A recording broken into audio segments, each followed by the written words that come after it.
This legend is based on a single description from one of the greatest philosophers of all time. But some archaeologists and researchers are convinced that the story is more than just imagination. Thousands of expeditions, countless maps, hundreds of books, and now some of the most advanced technology may point to the actual location of this lost city. Has this ancient mystery finally been solved? This week's episode is The Lost City of Atlantis.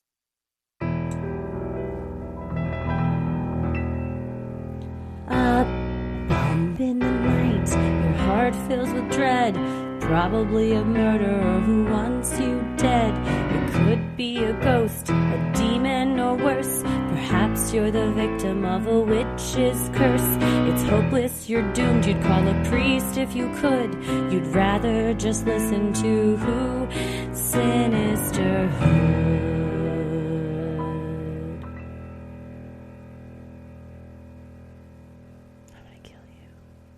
Did you grow up with this myth? Did you hear about this? I know you had some stuff in your house. It was like Bermuda Triangle-y mystery type of stuff. Did y'all ever talk about this growing up? I don't remember if we talked about it, but I certainly have known about it and have heard about it. Isn't it also a Disney movie? Oh, yeah. Isn't it presented in some kind of a Disney movie? There's Disney movies. There's also just like really bad B horror movies from like the 60s and 70s that are like the destruction of Atlantis. And it's the beards are fake and glued on. Yeah. Oh, well, I certainly will be renting that ASAP. But yeah, I have always heard about this. I've never really taken such a deep dive, no pun intended, into it until we started researching for this. And I'll be honest, I had a bit of an existential crisis last night. At some point, I just yelled out to Tommy from my laptop, "What is anything ever anyways? How does anybody even know anything?" And he was Straight like, "What up. are you talking about?" I'm like, "How do we know any of this? Like, we don't, it's just writings. We don't know." Yeah. Like, and he's like, "Yeah." And I go, "What are any of us?" He's like, "I don't know, man." And Great just question. walked out of the room because what can you say to that? But yeah, just when you really stop and think, 360 BC, that's just like a number that we say. We don't ever really think what that means. But in the matter of time, it's inconceivable for my tiny brain to understand how long things have been around, all of the different ancient civilizations that have come before us and what those people went through. And it's truly mind-blowing to where if I sit with it too long, I start to panic. Right? I realized that. I was like, okay, well, Plato wrote this down. First of all, I'm just now learning a lot of these people are real people. For sure thought a lot of them were book characters. I knew Plato was real. Was he? I was like, was he? History.com. Yeah, he was real. Absolutely. He was an actual philosopher. I was like, was he like a concept in a book? Because some people are like, was he really just Socrates' scribe? Then I learned there's a lot of people out there throwing shade at Plato. But thinking about how far back that was, and then how much thousands of years further back he's even talking about, and the fact that the oldest ancient writings that we have from like Egypt and ancient Sumer is like 5,000 years old. And there were people just vibing in North America 35,000 years old, and in New Zealand like 50,000. I mean, there's just been in 70,000 years before that in a cave in South Africa. And so it's like, just because we don't have it written down doesn't mean it didn't happen. And then I'm like, oh God, we've lost so much. Like, it wasn't written. And then, well, we didn't have the written language or even language or any of that until, I read it, but honestly, there's been so many numbers thrown at me. I've kind of all blurred together. But you even imagine before even people. Yeah, even before that. And then I'm going to bring it up again, but some shit's in the ocean. We don't know what's down there. And that's where this could be. And I saw a video of a freaking giant squid's egg sac, and I haven't been able to stop thinking about it. Some divers on it, just in the ocean. It's just floating around out there. There's millions of tiny squids in this huge, it looks like one of those balloons you buy at the state fair that has the lights in it, and then they immediately pop. Oh. Speaking from personal experience, this happens. And then every light is just a squid, though. Yeah. But the mama squid, where was she? So big somewhere. To pop out an egg that big? So big somewhere. It's so big. Yeah. My beautiful brilliant daughter. Sometimes she just comes in to tell me stuff, and I'm like, what are you talking about right now? Are you referring to Sinisterhood junior researcher Ella Wallace-Brown? Yes. Okay, I am. Sure. Yeah, soon to be CEO, I'm sure. Yeah, she's going to bypass us all. She asked me what the episode was about this week, and I was explaining it to her. And then she said, oh, like underwater volcanoes that used to be on the earth, but now they're in the ocean. I was like, yeah, exactly like that. And she said, did you know at the bottom of those that there are heat vents at the bottom of the ocean? And I said, oh, I did know, like vents at the bottom of the volcano where magma and heat and everything comes out. And she goes, yes. Did you know that they discovered a new type of species down there called the Yeti crab that eats from the heat vents? And I said, what? Is this true? And she goes, yeah. I Googled it. I have fact checked. She is correct. She's a junior researcher. She's not going to lie to you. Yeah. Thank you. Shout out to Wildcrats for educating my children on things that I don't know anything about. Not at all. And she's like, yeah, they're the Yeti crabs, and they hadn't been discussed. And then we look them up, and it's not just a new species. It's a new genus that lives down, in the ocean, and they don't have eyes, and they're white because sun doesn't reach them, and their little claws are covered in like what looks like white feathers, like little fur. Okay. She said that's why they're called Yetis, because they look furry like Yetis. And I said, that makes a lot of sense. And then she said, do you know that there are such things as colossal squids? And I was like, yeah, that's wild, isn't it? Mm-hmm. And so I pulled up some videos of squids, and we found one of a man off the coast of Japan that caught actual footage of one, because it's very rare because they swim so deep that they're normally not caught. For whatever reason, this squid was closer to the surface where he could film it. It was about 8 feet. But upon reading further, the largest one that's been discovered, and they usually wash up on the beach because they're dead, was 43 feet long. And I'm like, that's just swimming around out there, laying these egg sacs wherever it wants, because the world is literally... It's the ocean. The world is its ocean. The world is its oyster. Its giant oyster. And then I said, she goes, yeah, colossal squids, they like to eat other fish and meat. And I said, do they ever eat like plankton and seaweed and stuff? And she goes, yeah. And they really like coral. And I said, they eat coral? And she goes, crunchy. There's a certain type of bacteria that grows in the coral. So they're like a vegetable for the squids. It's like the kids are all right. That's all I'm saying. I was gonna say, it sounds like they got a nice crudité spread down there of just, I guess so, crunchy. Yes. Is the video from January of 2023? Like, I just found it said giant squid off the coast of Japan, and I'm going to be dreaming about that forever. It's huge. Yeah, it's huge. They're a vibe. They do not look of this world, and probably because they aren't. No, it's of a whole nother world, which is beneath the waves. Beneath the waves lies a whole other world that we can't even begin to understand or fully grasp or explore. Trying to, but means there could be a whole city laying down there at the bottom. Inhabited? Question mark? Or abandoned? Unknown. Literally. Probably more than one. We're talking about one today. There could be a whole other... the whole other New York down there for all we know. A full underwater nation just living and thriving. And they're like, do you want to go to the surface? It's basically, we're describing The Little Mermaid is what we're describing.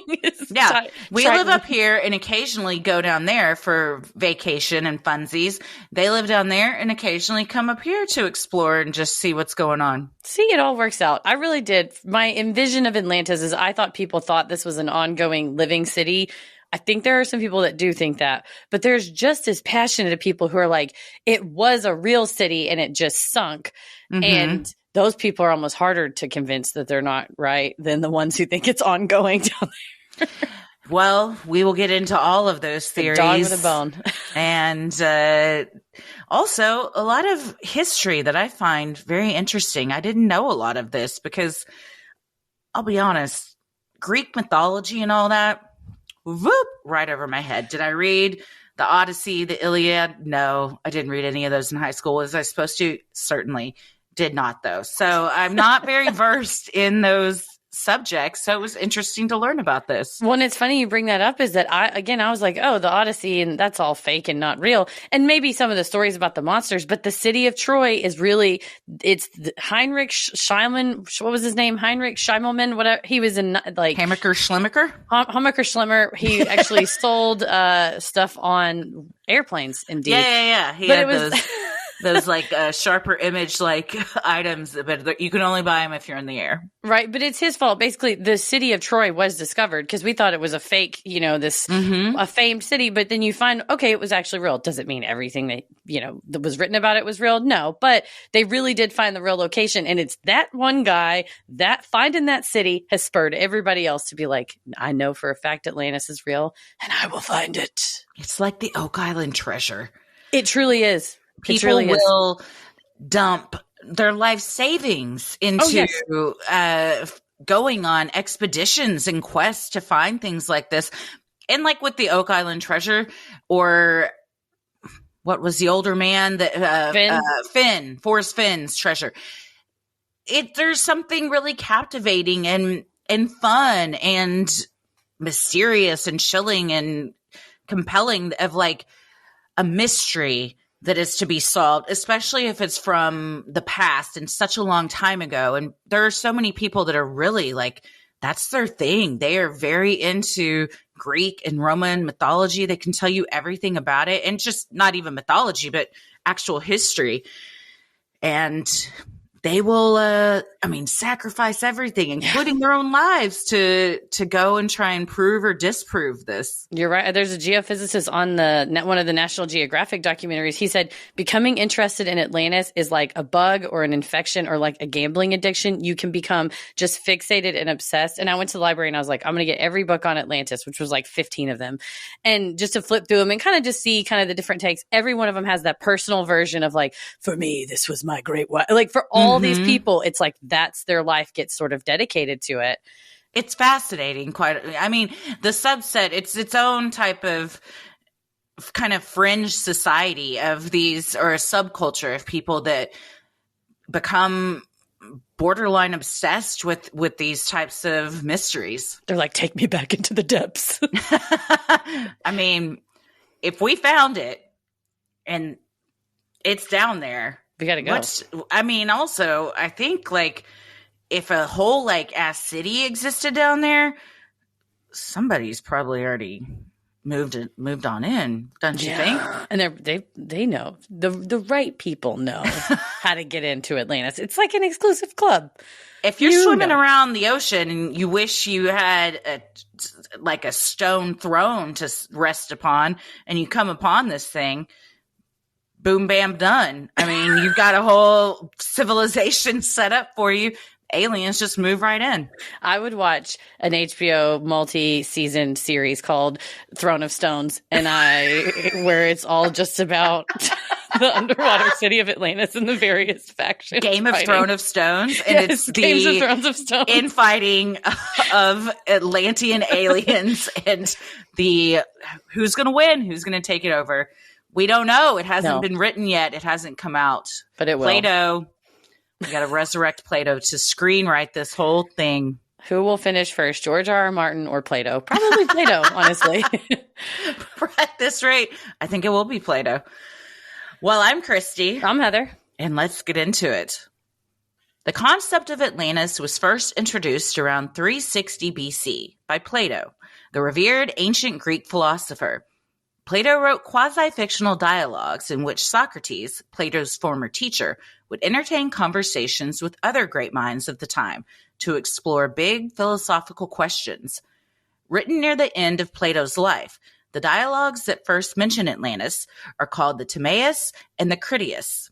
Rather than Socrates, Critias is the one telling the legend, which may not be a legend after all, as Critias tells the older philosopher. Listen, Socrates, to a tale which, though strange, is certainly true, having been attested to by Solon. Solon was an Athenian statesman, constitutional lawmaker, poet, and one of the 7 wise men of Greece. Solon had visited Egypt and spoken to wise men in the capital city of Sais. They informed the philosopher that although the Greeks' knowledge was vast, it was incomplete. The Egyptian priest told Salon, "There have been and will be again many destructions of mankind arising out of many causes." Some of those causes included fire and water. The fire could even come from the sky, but the priest warned that some would conflate the movement of planetary bodies with actions of the gods. Each time these great destructive events happen, humanity is forced to begin again like children and know nothing of what happened in ancient times. Well, cue the panic attack that we all have to start over again, and we don't know anything that came before us. We can't avoid those past mistakes because we don't know what they were. Great. One of these ancient stories was the Battle of Atlantis. The priest explained that ancient Athenians, living about 9,000 years before Plato, had battled another civilization, the Empire of Atlantis. Called a mighty power, the Atlanteans, unprovoked, made an expedition against the whole of Europe and Asia. They were stopped by the Athenians, whose nation began just beyond what ancients referred to as the Pillars of Hercules, which modern scholars consider to be the Strait of Gibraltar, situated at the southwestern tip of Europe. The priest explained that the island was larger than Libya and Asia put together. Based on geographical naming at the time, scholars believe Libya, in this case, refers to the entire area of North Africa, and Asia referred to the area known then as Asia Minor, and today known as Turkey. Atlantis was a great and wonderful empire which had rule over the whole island and several others, including lands that stretched all the way to northern Italy. The priest explained to Salon that the land-hungry Atlanteans then tried overtaking Egypt and Athens, but because your country shone forth, they were unsuccessful. Using that famous Athenian military prowess, Salon's Greek ancestors defeated and triumphed over the invaders. In the wake of destruction, there occurred violent earthquakes and floods, and in a single day and night of misfortune, all your warlike men in a body sank into the earth, and the island of Atlantis, in like manner, disappeared into the depths of the sea. Salon explained the ocean around that area was impassable because there's a shoal of mud in the way, caused by the sunken island. Well, this is the setup for what it all was supposed to look like. And it sounds, face value, like a lovely place. Yeah. Was it? Was it even real? Was it perhaps not a lovely place and a bunch of war was happening?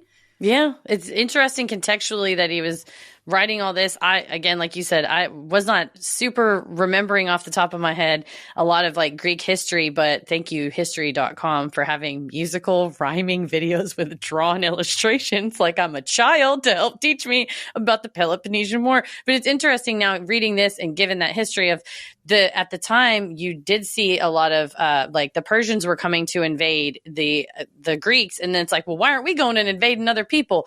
Perhaps he's trying to show when someone like Atlantis tried to invade other people, they got stomped by the Greeks. So saying maybe just cool it with the trying to take over other people, or it's a real thing that really happened. And he's like, I got to write this down because history will repeat itself if I don't tell people this is how shit happens.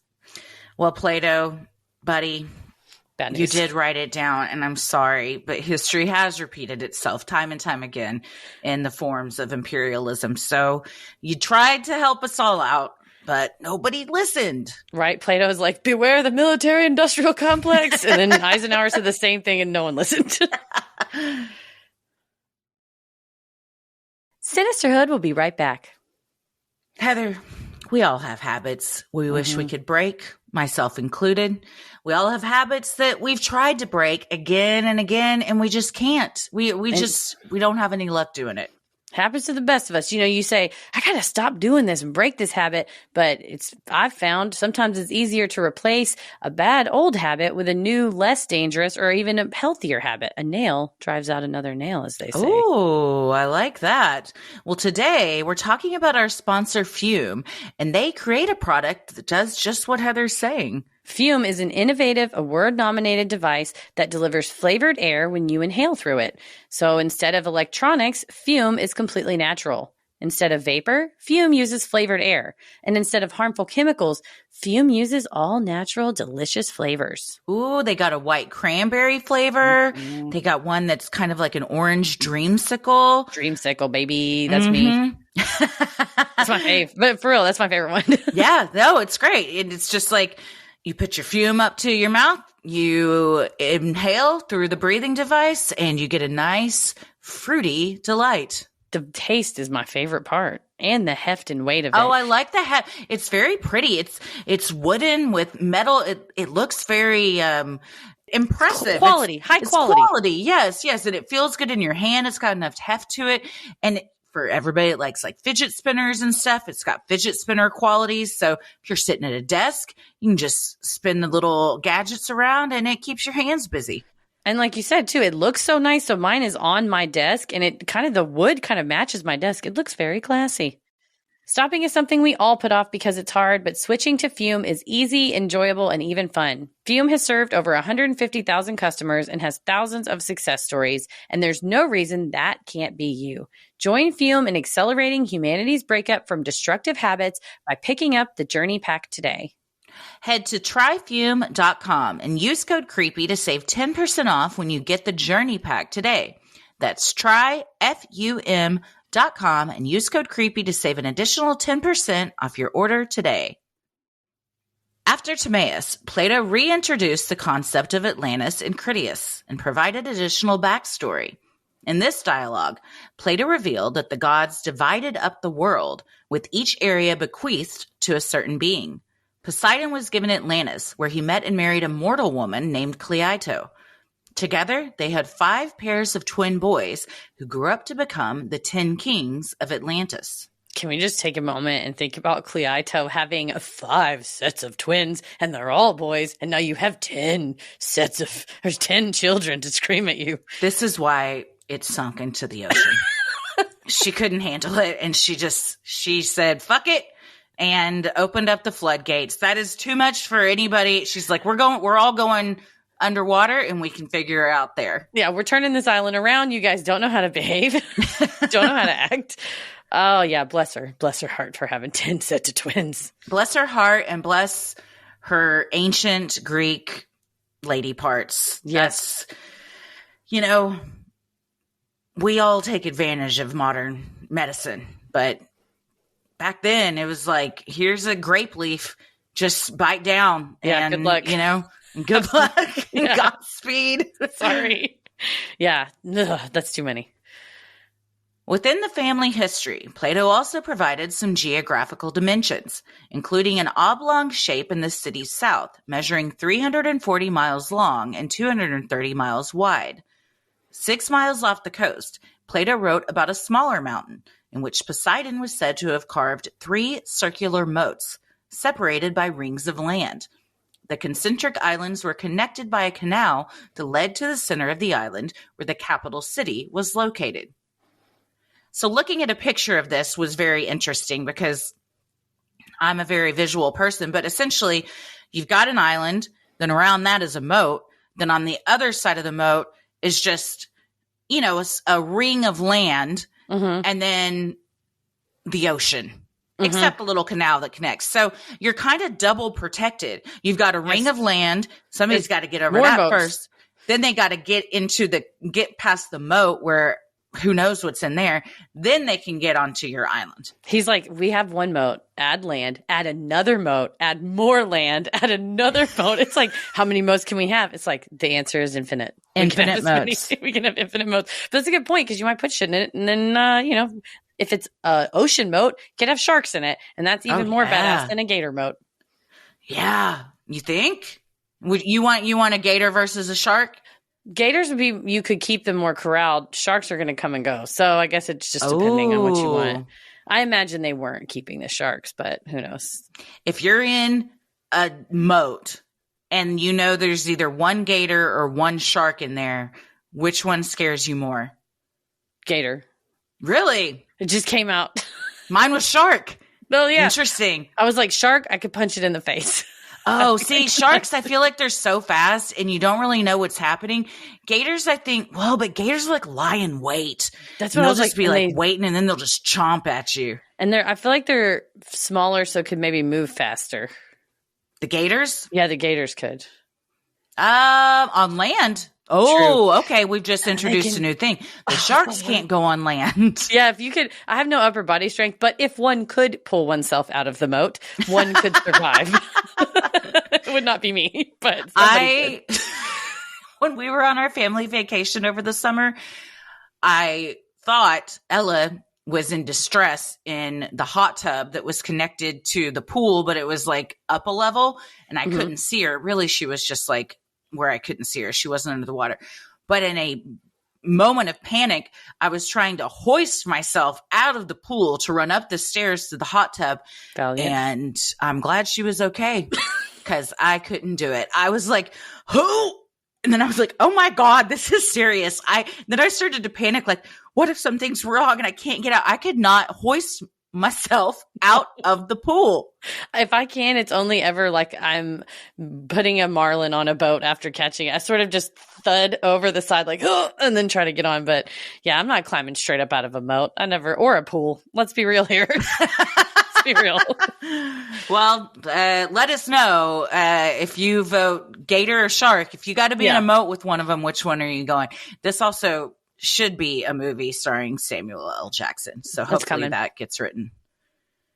Described as a utopian paradise, Atlantis was fertile, with inhabitants mining a metal called orichalcum, known in ancient texts as being nearly as valuable as gold, meaning mountain copper in Greek.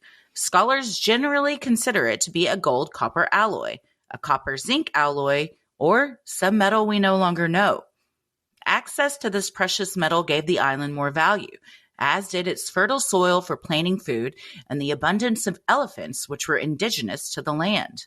And this second description of it, Plato goes hard in like everyday life. So he's like describing this orichalcum that it sparkled like fire, which is it just like a really shiny metal, or is it some metal we've never heard of before? Like, is it just really, really shined up something that we know, or mixed with something else? It could be either one. But they said because of that, it was this like they were powerful seafarers, but that they could also carve beautiful statues, and they would have like a god on a chariot statue with 6 winged steeds, and then there would be bull statues because the bull was a cultic symbol. And they, I mean, kind of gave a lot more dimension to like they're eating fruits. They had twice a year harvests, and one harvest they used this type of water, and another they used this type. So he got down into the specifics, which, as we say, when you're performing, specifics really kind of sells it. So I think that's why, he's not just saying, and they had beautiful statues. He's like, they had 100 Nereid statues on dolphins. There was, very specific descriptions that then saying, my uncle told me this, it comes across as more believable. It's like the campfire story. A friend of a friend told me this. It's just not some random person. Mm-hmm. And the details do sell it. You're correct. I think we also have to take a moment that regardless if Atlantis is real or not, statues like that really did exist. And I saw a picture of one earlier. I believe it was somewhere in the Mediterranean. And it was this huge sandstone like castle, like building. And it had a person like today standing in the doorway of it that, I mean, looked like an ant compared to how big this was. And to think of a civilization building that without the use of the tools we have today is mind-blowing. I can't even conceive it. I just am always like, it must have taken so much longer. Like so much longer. And also, forever. You had some help from some aliens, right? Like that's the only explanation is somebody brought you like magic tools to get all this done. I mean, it's just the pyramids and everything. It's just so impressive that people were able to do things like that with their hands and a few tools. Yeah. And being able to have, the square cut bricks, and then we'll talk about it in a little bit, but some of the geographical features of some of these buildings that you're like, why don't we build buildings like that now? It takes advantage of natural light and air circulation. We should be doing that now. But like they had the right idea thousands and thousands of years ago. My takeaway from all this is just this antiquity and archaeology is so fascinating. And I know the next time I go to the Dallas Museum of Art and just walk through and look at like this piece was from 15,000 years ago, my socks will be knocked off much more than they ever have been in the past, just because of how much time we spent with this. It's incredible. Absolutely. And to that point, I think the reason we don't do things like that anymore is we've gotten dependent and spoiled by modern advancements like central heating and air and things like that. Would we need to be as dependent on those things that do have, a finite, they're not just replenishable forever and always. Perhaps we need to go back to doing some things the other way. Maybe we can learn a thing or two from the ancient Atlanteans. Mm-hmm. The kings of Atlantis, however, were not satisfied with the island's abundance and began to wage war on the other surrounding people.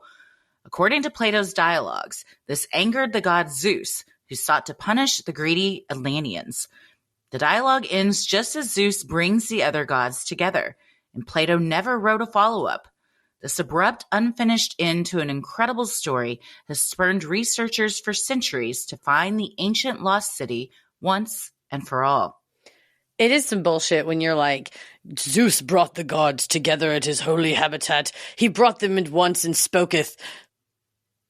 And that's the end of it. ... And you're like, what? You're like, wait, Do what? I have to wait for next week to get the rest of this? What's happening? George R.R. Martin, we're all waiting for the ending. Damn it. And then he's like, I'm done with that story. I don't know what it'll say next. I'll just decide later. And everyone's like, oh God, it's true. And he's like, oh no, that was my nonfiction, or my novel I was working on. Well, if you don't write an end to it, we're all left to fill in the gaps. And that's where many interpretations come into play. It's giving like Eric Idle in Flying Circus when he would be like, it's, and then it would cut off and be like, Monty Python's Flying Circus. He's like, and Zeus spoketh. It's Monty Python's Flying Circus. It wasn't until the 19th century that the idea Atlantis was more than just a fictional place, authored by the famed philosopher, was introduced. Ignatius Donnelly presented this theory in his 1882 book, Atlantis, the Antediluvian World. The writer argued that without the existence of an earlier, more advanced civilization, the development of things such as language and agriculture would not have been possible. Donnelly, who believed the Atlantic Ocean was a mere few hundred feet deep, didn't believe ancient humans would have been able to achieve such accomplishments on their own. Someone, one of these folks that wrote an Atlantis book that's devoted their life to it, wrote a whole thing about how Donnelly was kind of a politician, and he wasn't like an expert. He wasn't an archaeologist. He was just into Atlantis and was like, oh, I'm going to tell everybody about Atlantis. And I'm like, so what was your source on that? You just know it. Sometimes you just know. And you're Plato. like, oh, what? Plato was my source. You're like, so you have one source. But he didn't say any of these things you're saying. You wrote a whole book. He had like a few dialogues. He's like, well, he told me. I know. Sometimes you know. You just know. But that's where a ton of this, people are like, oh, well, extrapolations that have come out are traced back to Donnelly, and Donnelly is traced back to literally just his own brain. Yeah. Mm-hmm. Using the location Plato had described, Donnelly believed the city of Atlantis sank into the mid-Atlantic near the Pillars of Hercules, considered to be defined by the Rock of Gibraltar near the entrance to the Mediterranean and Mount Hacho near the coast of Morocco. Researchers in 2009 decided to explore this theory and began looking into the marshlands around Doña Ana Park in Spain as a possible site of Atlantis. Using deep ground radar, digital mapping, and underwater technology, the crew surveyed a site of a sunken city just north of Cadiz, Spain, on the country's southwesternmost coast, across from the Strait of Gibraltar. Richard Freund, professor at the University of Hartford, served as head researcher for the mission. The research was featured in National Geographic's documentary, Finding Atlantis. As I was watching this, Paris walked through and goes, is this from the History Channel? These are all like legitimate scientists. I was like, no, it's Nat Geo. And he's like, oh, that's why. All right. That makes sense. He just kept Okay. walking. That tracks. Like, Yeah. oh, this is all just like legitimate. It just seems like professors from college telling you really interesting stuff. And he was just like, no, there's no spaceships, no aliens in this. Must not be history then. I saw a very funny meme yesterday that was like, no one. And then it's, the History Channel at midnight. And it's just a picture of like an alien holding a baby Bigfoot with like some kind of like monster in the background. It's like, yeah, History Channel, nobody Nobody asked You're for that. confusing all of us. This is why everyone is like, Atlantis is real. We must find it. It's because you're not disproving it. In fact, you're kind of fanning the flames here. Right. I was like, let's not just, and I have a lot of respect for National Geographic because they follow his research, but at no point they're like, and we've done it. Right. And it's solved. Just no. Wipe our hands of it. Next story. Sinisterhood will be right back. Freund hypothesized that a series of what he called memorial cities that had been built in central Spain bolstered his theory. Survivors of the destruction of Atlantis may have moved inland and built the new cities in their fallen empire's image. Freund believed a tsunami wiped out the ancient city, telling NBC News. This is the power of tsunamis. It's just so hard to understand that it can wipe out 60 miles inland, and that's pretty much what we're talking about. And the memorial cities are like mini versions of kind of this description of Atlantis with there's moats around it. And he's like, it's just kind of like a mini city with a moat, and you don't really need a moat, but it looks more ceremonial. So it's an interesting theory that, you know, if Texas sunk into the ocean and we moved up to Kansas or whatever, you know, you got to go because the sea waters have risen. We're like, we're going to build our own trail dust here because we used to have one of those. Like, we're going to have a Texas Roadhouse. And it's like, well, it's not maybe native to the area, but somebody was displaced and they were building, you know, something that made them feel like a little bit like home. It was a little homey. They put up a Buc-ee's just so they felt they were a little homesick. Exactly. But I'm not trying to fight a tsunami that goes 60 miles inland. No, tsunamis are, if I'm going to rank natural disasters, I think they're at the top. Gut-wrenching. It really is. The footage of any type of tsunami is so haunting. Horrifying. And the damage that they do is just, oh, God. Yeah. In 2018, a private company called Merlin Burrows dug into the area and identified 15 other Roman or Greek settlements along the coastline near where the ancient city would have been submerged. One detail that experts at Merlin Burrows pointed out was a certain patina to the metals that has not been otherwise seen. The company's maritime historian told the Daily Mail, Plato describes in detail a patina on the buildings and structures of the cities and temples making up this complex. We have filmed clear evidence and have collected samples which have been scientifically tested in a lab in Modena, Italy, which is used to test ancient Roman finds.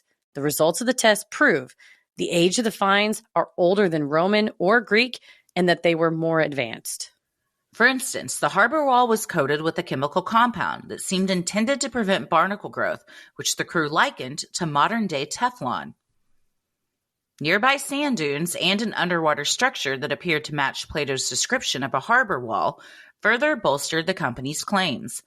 The crew dug into the soil and used imaging to determine when the area had been inhabited, with the crew concluding, the site is spread over 100 miles from the Atlantic to the Mediterranean. As to age, we've been unable to give a fixed date for the beginning, but its end was the last ice age around 10,000 years ago. That's old.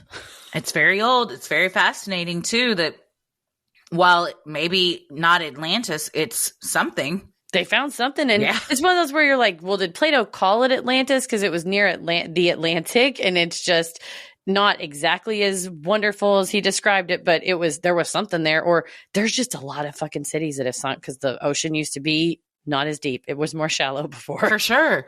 No, and I mean, and things like tsunamis, plate tectonics, just the age of the earth, everything shifts, can get covered by all sorts of things.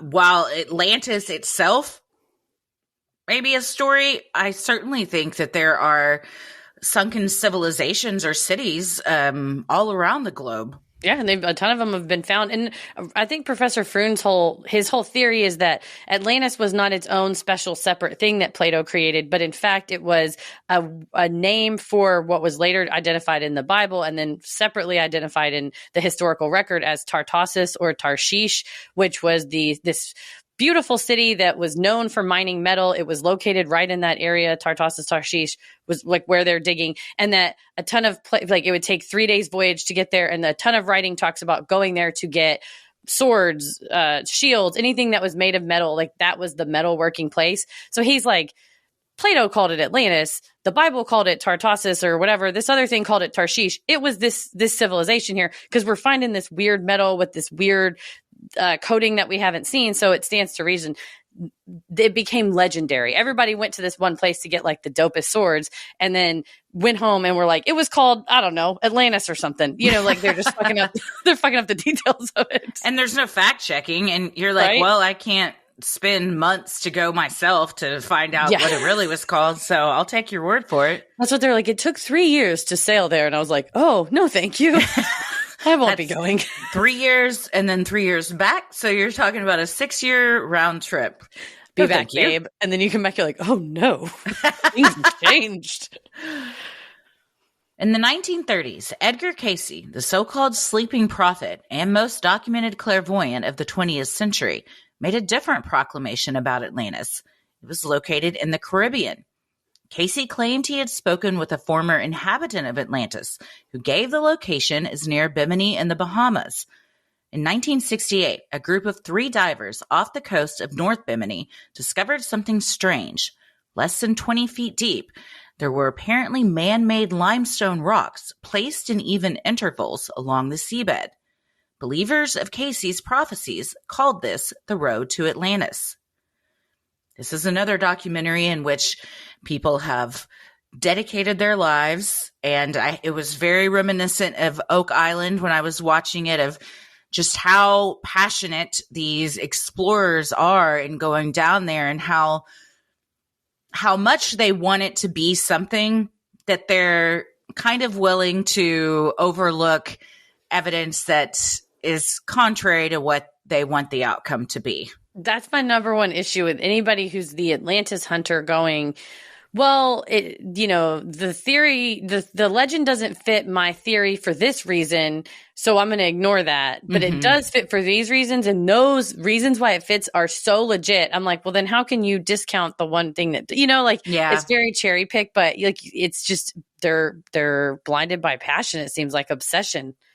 Well, truly. And if you've dumped all your money and life into this, I mean, you want it to have a good payoff, I imagine, not financially, just like a rewarding, like, oh, I'm right. I found it. That the thrill of that. I think that does lend itself sometimes to being biased, though. Yeah, you don't want to be embarrassed. Yeah, for sure. In 2022, best-selling author and researcher Graham Hancock explored Bimini Road on his Netflix series, Ancient Apocalypse. Hancock calls the underwater rocks a well-organized row of megaliths and insists they are not naturally occurring formations. Hancock enlisted the help of marine investigator Kyle Default, who proclaimed, regarding the geological formation, somebody put it there. Atlantis enthusiasts have claimed that the rocks were sitting atop a more complex formation that had sunken into the seabed. Now, Graham Hancock, I was trying to describe him to a friend of mine, and I was like, he kind of looks like the man behind the curtain on, like the wizard on The Wizard of Oz. He's a slight gentleman with little round glasses. If you've listened to Joe Rogan, he's on there quite a lot, so that should tell you about his level of credentials and expertise. And the best part is at the very beginning, he has such a chip on his shoulder. He's like, if you Google me, you'll find references to pseudo-researcher or pseudo-archaeologist. I'm no more a pseudo-researcher than a dolphin is a pseudo-fish. Damn. And then we were like, dolphins are mammals. So, wrong metaphor, bud. But then he was like, but because I'm an investigative reporter. I was like, oh, okay. So I guess you're trying to say you're something totally different. But you just said, I'm no more that than a dolphin is a pseudo-fish, and it isn't. And then it was silent on the show for like a long time to where Paris and I were like, what's he talking about? Yeah, you're like, bud, I think you're arguing for the other side now. You're just yelling right now about wrong stuff. But it's interesting because you can see the presentation of information versus watching something by like, say, National Geographic or like a legitimate scientific organization. The amount of times I have in my handwritten notes, the amount of times he says human-made, man-made megaliths, these man-made rocks, man-made formations, man-made. And you're like, you and your buddy on the boat are just saying that. It doesn't mean that it's true. Right. No, and I mean, that can be a bit dangerous if you are spewing this as 100% fact, and then people watch it, and that's the only information they have. They do no other research, and then they start to perpetuate that same myth. Yes. Yeah, it's totally man-made. It's down there. It's the top of a city. If we just got an underwater excavator down there and dug, we're going to find the entire buildings right beneath the surface. Yeah, you have people holding on, you're right, and going, he's not even a fish, he's a fucking dolphin. He knows. This man knows. But yeah, it's they need to spend a little bit more time on that. And anyway, this is just a theory. Yeah. I think it also gives you more credibility if you're willing to entertain that you could be wrong or that there's another side of the coin. If you're staunchly 100%, I am right, everyone else is wrong. Well, to me, I'm going to kind of like not listen to you with this. I mean, it's going to be a grain of salt. Yeah, I mean, and that's what I get with, if you type in Atlantis too, like a bunch of YouTube clips are people on the Joe Rogan show, and then watching them with he's always like, I'm just asking questions. No, you aren't. He just mouth open was like, whoa, wow, whoa, the whole time that people show him these things versus going, oh, okay. And, have you had archaeologists go down and look for certain signs of civilization? No, that would be asking the questions. Or, I don't know, the billion-dollar technology we have to look at the ocean floor and sonars and mapping. And if there was a landmass the size of Asia and Libya combined, I think it was going to show up on something. We would have, if we didn't see it, Victor Vescova would have when he was down there in his ship. Now a popular diving destination, the structure is widely considered by geologists to be naturally occurring. Investigations of the rocks show they lie on the seabed itself and were not placed there by any outside forces.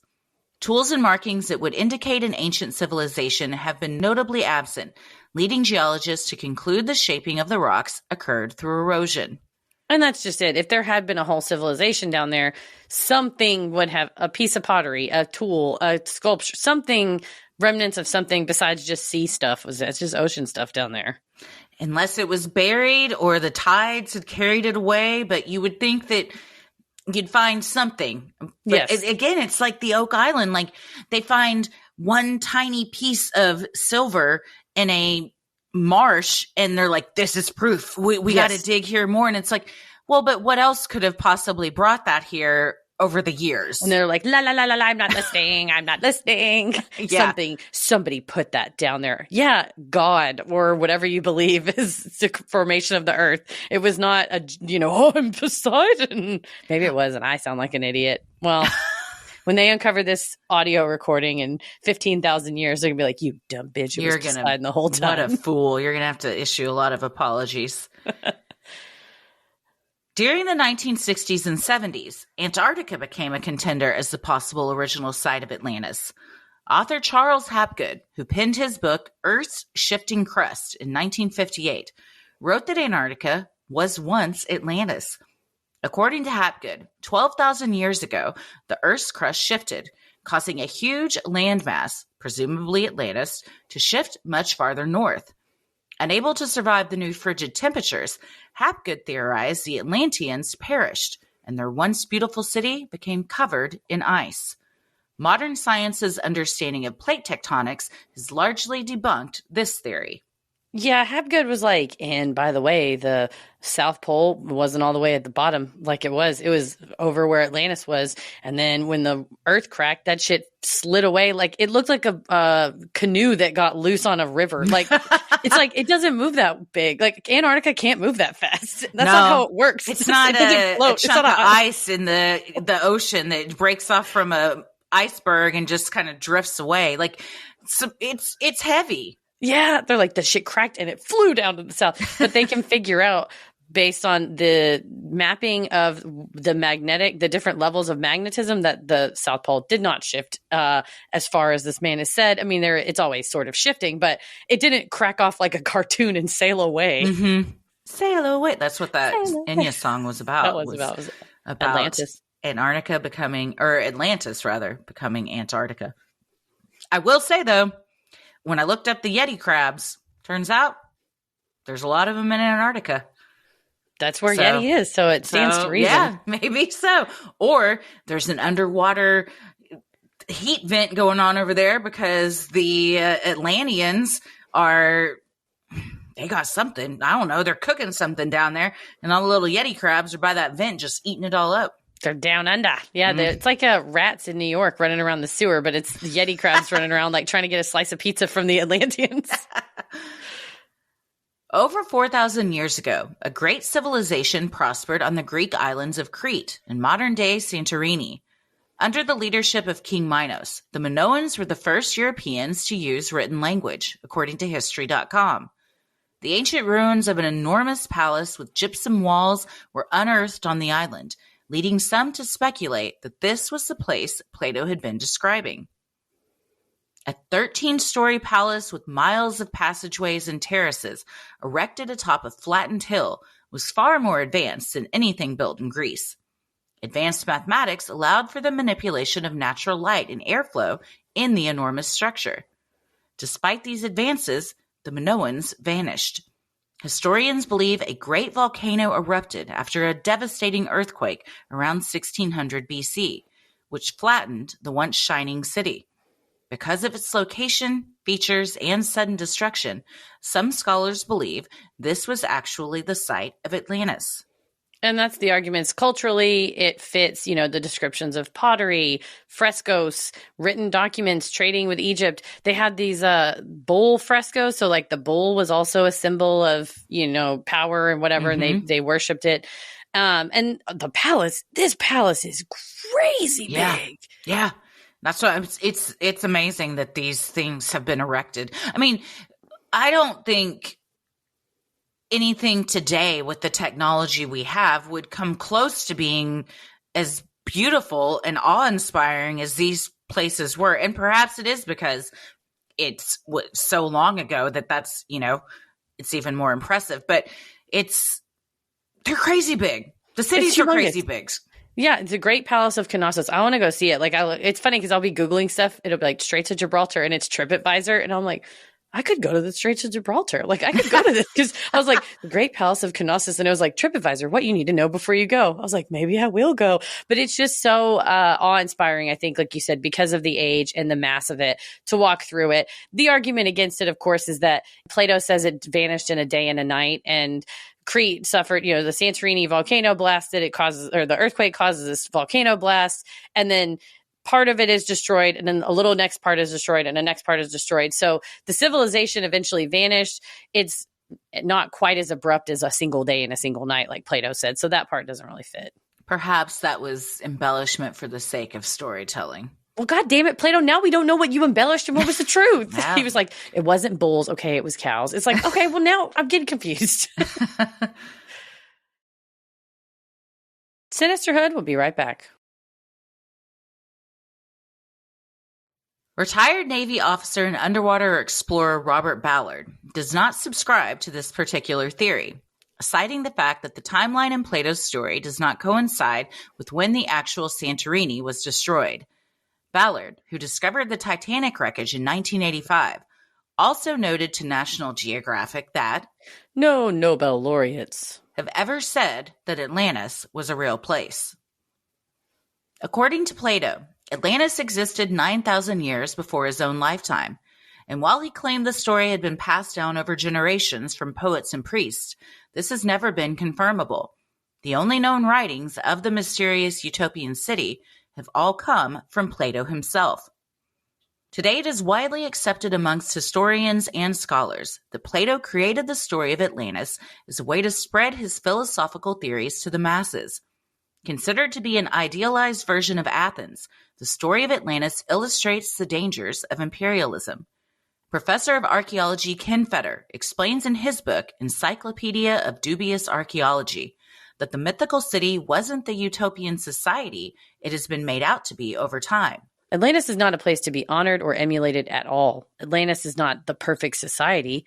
Quite the contrary. Atlantis is the embodiment of a materially wealthy, technologically advanced, and militarily powerful nation that has become corrupted by its wealth, sophistication, and might.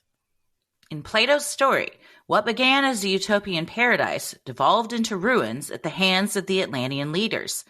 Filled with greed, pettiness, and an insatiable hunger to conquer, the gods sent a message to the people of Atlantis in the way of fire and earthquakes. James Romm, professor of classics at Bard College in New York, shared his thoughts on the legend with National Geographic. It's a story that captures the imagination. It's a great myth. It has a lot of elements that people love to fantasize about. Romm explained that Plato was dealing with a number of issues and themes that run throughout his work. His ideas about divine versus human nature, ideal societies, the gradual corruption of human society. These ideas are all found in many of his works. Atlantis was a different vehicle to get at some of his favorite themes. So Fetter basically says the story is less about Atlantis and more about the city of Athens and what can happen. Like I don't want to equate this to an urban legend, but like stories like this, parables that teach us a lesson. Allegory, yeah. This was something that was going on at the time that would have been timely, is still timely, but perhaps it was more of, like you said, an allegory to explain something in a more poetic way and with some flourish to it that might resonate with people more than just barking things at them. True, you're right. Yeah, instead of going like, we're going to ruin our society for the following ways, I'm going to tell you all how you should live your lives. You're right. He may have, and you don't know if the leader of where you're at is wanting to have a lot of war, and you want to come out with a whole long treatise that like war is bad. It's much easier to be like, I heard from a guy a really cool story. You want to hear about it? And people are like, hey, that sounds like us. And you're like, does it? Maybe just something to think about. It's like Arlen, Texas. It's like not a real place. It's based on a place, but you can't go to Arlen, Texas because Mike Judge created King of the Hill and he used some composites of Dallas area things to build something that he can then use in storytelling. So it's like maybe it was Atlantis, Athens, similarly named just to be able to shoehorn his ideas in there. Ignatius Donnelly, described by author Mark Adams as the first great Atlantis fundamentalist, predicted that museums around the world would one day be filled with artifacts from the sunken city. To date, there has been no evidence that proves the existence of Atlantis.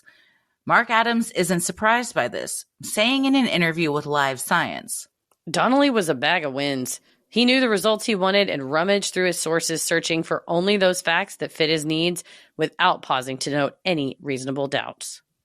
I'm going to start calling people a bag of winds. Fucking plural. Bag of winds. How funny is that? Not just a bag of wind. He's a bag of winds. He's got so much wind from all over the place. It's multiple winds came together in this bag. But he was right. And like we were saying, even with more modern day explorers, you can't just present the facts that fit your side of the argument. If a good journalist or researcher is going to present a well-rounded view and let the audience decide for themselves what they think based on XYZ. Yeah, no, I agree with that. And saying, I'm here, my hypothesis is that it's Atlantis. I'm here to do my tests, and then the results are what they are. Not, I've decided that the result is that it's Atlantis, and we're just going to backfill to get there. It's like, well, then I don't respect your work.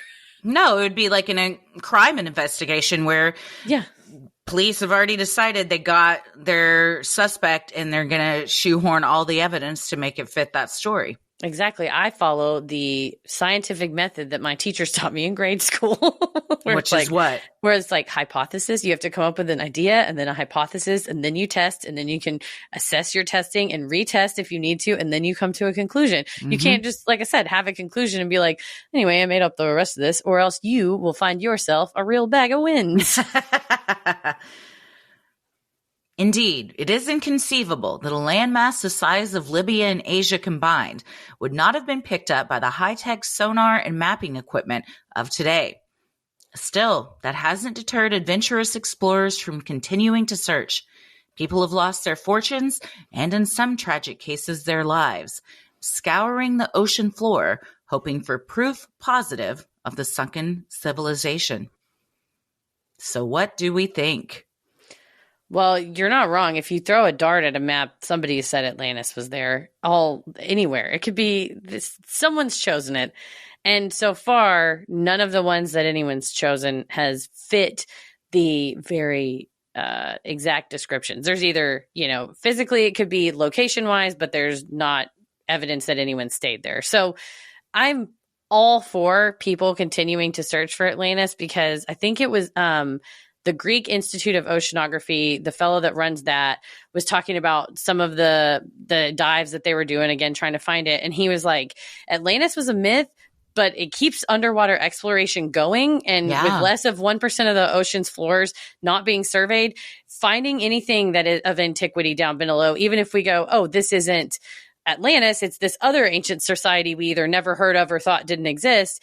If people are, for some reason, this myth like gets their engines running, I've got no problem with it. I have a problem when you lie and you say, oh, well, it's definitely this for these reasons, and ignore all these inconvenient truths. But if it's spurring on genuine archaeological and geological research, I'm all for it. I think the problem you get into is the pseudo archaeology and the history channelification of information and facts that becomes dangerous. And like you said, where there isn't a clear delineation between we're hypothesizing, speculating for fun, and here's the real answer there at the end. Let's not leave on a note of, I have just lied to you.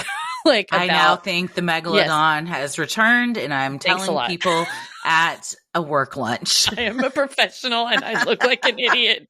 But for real, I think there is something, and it is frightening because I think but it is pseudo-archaeology, and this interest in these alternative things is on the rise, which I think it's great for us because we're into it. We love to research stuff, and we love to bring in, I think, the scientific, smarter people than us, National Geographic or physicists, geophysicists, to quote them on the show. Where the danger is when you have, and I watched, not to harp on him anymore, but this whole interview on Joe Rogan with, I can't recall the guy's name, but he was talking about the Reshat structure, which is this area in Mauritania that's kind of this like eroded circular spot. And it has been like real geologists, real archaeologists have gone out there and been like, nobody ever lived here.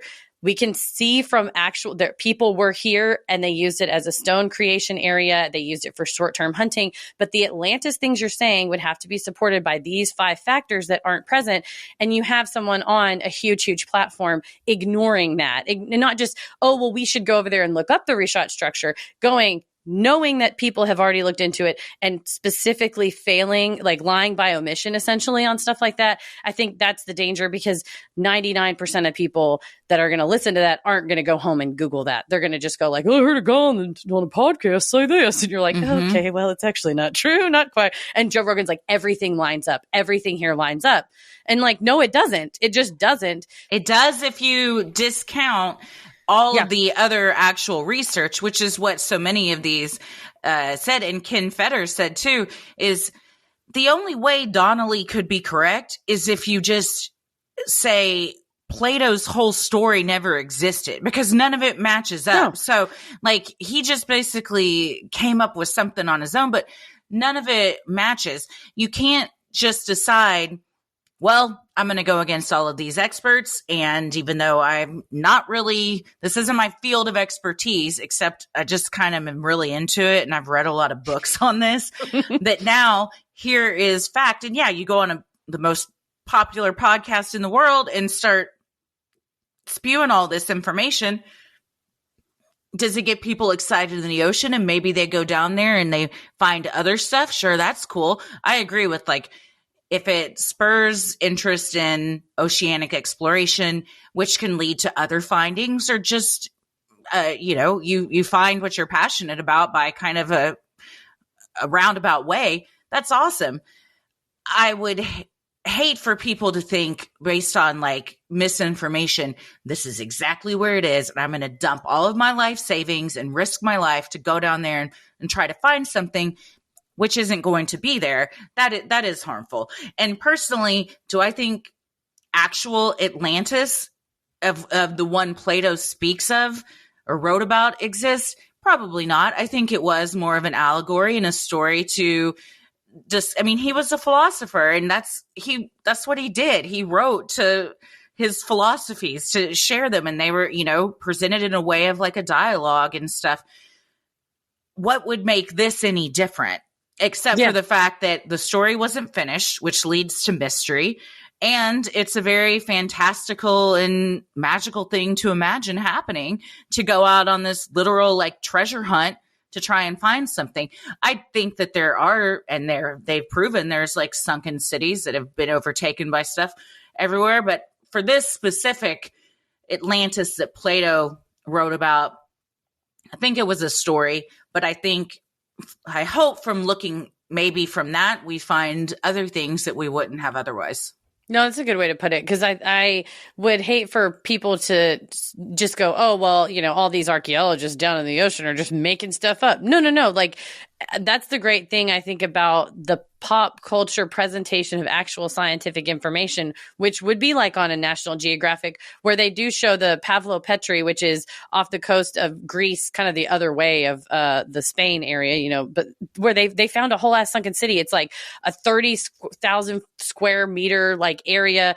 They've fully mapped it with all these things. It's just not Atlantis. It's just a sunken city that absolutely was there. And they can show how kind of like what happened to it, when it happened, all that stuff.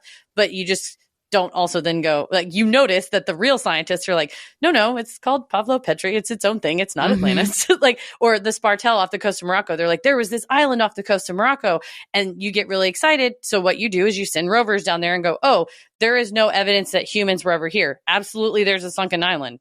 Definitely the oceans have risen. They're going to be more sunken shit. And the one thing that really gets me about all of these Atlantis things is at the end, they're like, sort of like now, where rising temperatures and rising sea levels are going to drown America. And I was like, okay, well, I knew that, but you didn't have to remind me. Cool. Cool. But no, I think that's a good way of thinking about it. It's an allegory of, and that's one of the people in one of these books was, Atlantis is kind of everywhere. It's the idea that it could be anybody. It could have been any of our civilizations that were destroyed because of focusing on the wrong things, focusing too much on conquering and military and money. You're bound to be destroyed, whether that is a real place that really happened or didn't.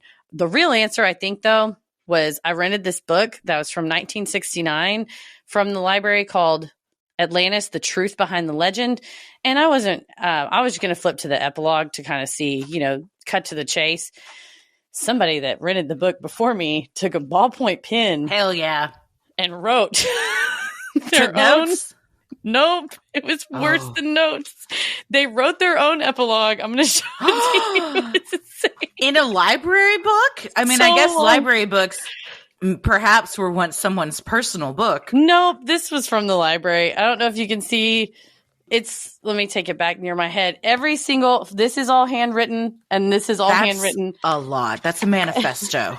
It's a manifesto in the back of this. It does the yada yada. I read this last night. The yada yada is basically they're religious and they think that it's a myth and that actually the real answer was kind of in the Bible. But at the end of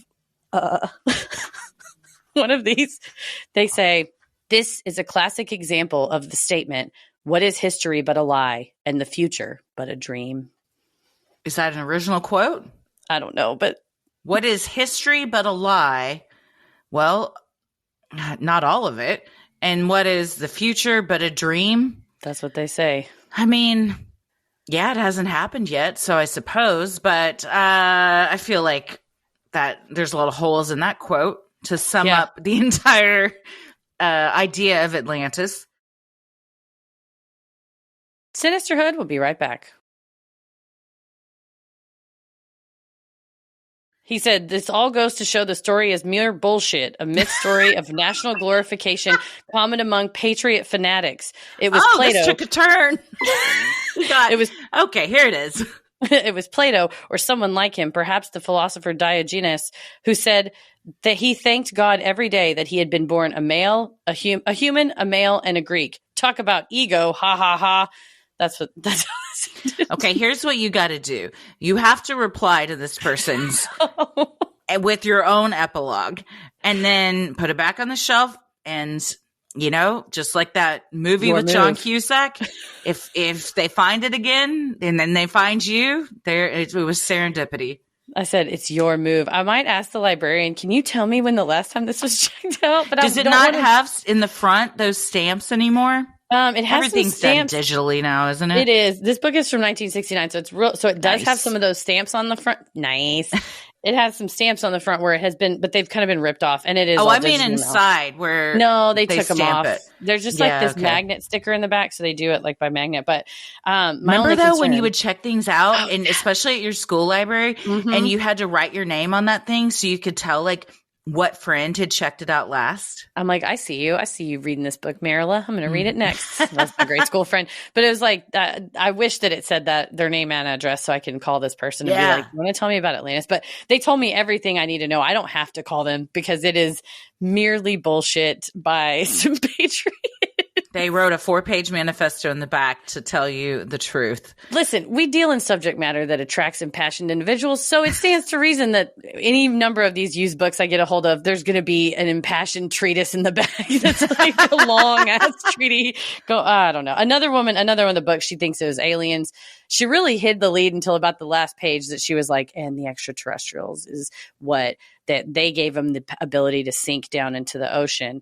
And then when we are all ready and we prove to the extraterrestrials that we're ready to receive them, Atlantis will be brought up from the waters. Okay. Well, there's some problems with that because if it's going to come back up, it's going to displace all the water that was above it. And then that's going to flood all of our current shit. Yeah, I think right? That's how it works, doesn't it? She didn't think it all the way through. Would that happen? It would. I think so. Just it would, wouldn't it? It's like thinking about getting out of a bathtub. Yeah, the that's water what I'm would thinking. Lower. Like you would get up out the bathtub, so the water level goes down. So in fact, maybe we do need to bring Atlantis up because the displacement of water would bring the water levels down, and right now the rising ocean. So sounds like I guess you're right. Shirley Andrews with what appears to be a selfie on the back of this book. I think it's self-published, but the very last page, she was like, they benefited from help from celestial visitors. I was like, there it is. There it is. She was hiding it in the back. What? So my thing is, I think you're right. I think Atlantis is everywhere, that this myth could apply to so many different places that have been sunk under the water. I don't think it is a place to find. It is a story to listen to so that we don't end up like them. And, yes. But you know what? Look for it because we need to map that whole seabed. But safely. I know less than 1% of the seabeds. God damn. And it's at only 50% of coastal waters. But Seabed 2030 is an initiative it's a global initiative for the relentless pursuit of achieving a complete map of the ocean floor by 2030. So wow. It's 2023. We have 7 more years. Get them robots out there, guys. That is, considering we've only done less than 1%. And then in 7 years, we're trying to do 100%. That's a lofty thing we're trying to achieve. The robots are fast. We'll turn them up 1.5 times speed. They take pictures quick. What are we going to do when we find out what's down there? That's the real question. That's the real problem. But that is a question for another day. Oh, man. 7 years from now. We'll do a follow-up 7 years from now when what was it called? Seabed 2030. Seabed 2030 is finished. We'll update everybody on what they found. Atlantis is a farce, which is what this man, he wrote farts, F-A-R-T-Z. Atlantis is a farce. And the person that wrote the manifesto? Yeah, the manifesto guy said Atlantis was a F-A-R-T-Z, a farts. I don't know if it was on purpose, but we've decided Atlantis may be a farts, but the exploration of the ocean is a noble endeavor, and we should all undertake it. I agree. I look forward in antiquity to what we find down there. I also fear it a bit, but kind of in an exciting way. Yeah, I'm stoked. As long as once we find it, I'm going to watch the Nat Geo documentary on it and not the History Channel. Not the History Channel. We'll get real information. The History Channel is where it would just have the show Atlantis, farts. Yes, a whole farts. And it's hosted by the guy up the street who rented this book before me.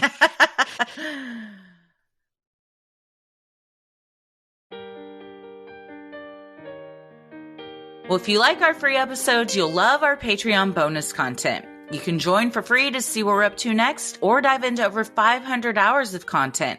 We recently put up our mini-sode on the harrowing and heroic story of Margie Palm, who escaped a serial killer. She was being held hostage in her own car for hours, and it's quite a tale. It's a harrowing tale. We also have bonus content. If you're not familiar with that, we just recently released Judge Christie, where Christie rules on grievances. We had 3 listeners send them in. And this one included photographic evidence of some really kind of obscene looking cake pops. So head over to our Patreon and check out not only the Judge Christie episode, but then you also get to review the evidence as well and weigh in. Yes, you can also review me seeing Heather's costume at the monthly Q&A for the first time. She got that on film, and I was there for it, and I still laughed very hard watching it back.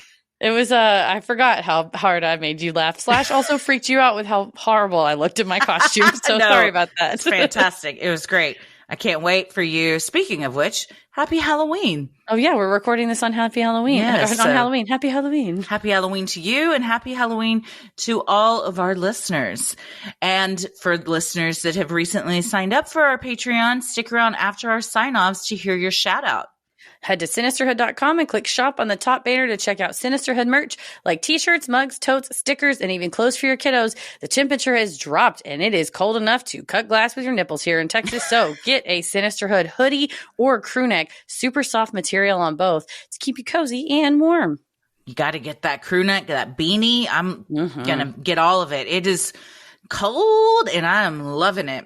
I'm ready. I love it. That's not it. That's not the McDonald's thing. We're going to be like, Sinisterhood merch. I'm loving it. And they're like, you've received a cease and desist from McDonald's. And I'm like, all right, I'll never say it again if you give me nuggets for the rest of my life. I'm willing to settle for unlimited Egg McCash Browns. Mm-hmm. Well, while you're at Sinisterhood.com, you can also review the show, follow us on socials, and check out the episode descriptions of our shows for more fun, like topic-based playlists and links to live show tickets. You can follow us on Instagram and Twitter /X at Sinisterhood Pod. Like us on Facebook at Sinisterhood. Head over to YouTube and TikTok at Sinisterhood Podcast to watch videos, both long and short. And head over to Cameo where you can get a custom video shout out from us. You can have us say happy anniversary, happy birthday, upcoming, hey, you're not invited to Thanksgiving, bad news. Whatever you want us to deliver, we can do it. Just let us know on cameo.com and search Sinisterhood. Where are you at online? I'm on Instagram at Christy M. Wallace and TikTok at Christy or GTFO. Heather? I'm online at Heather versus the World. As always, the devil rules the airwaves. Keep it creepy. Happy Halloween.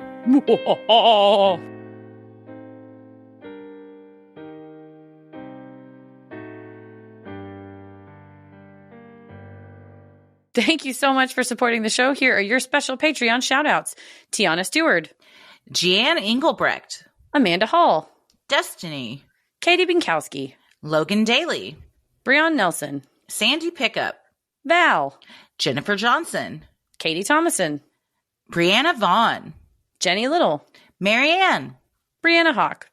Thank you so much for supporting the show. We could not do this without you. We hope we pronounce your names correctly. Stay safe, stay healthy, and keep it creepy. Sin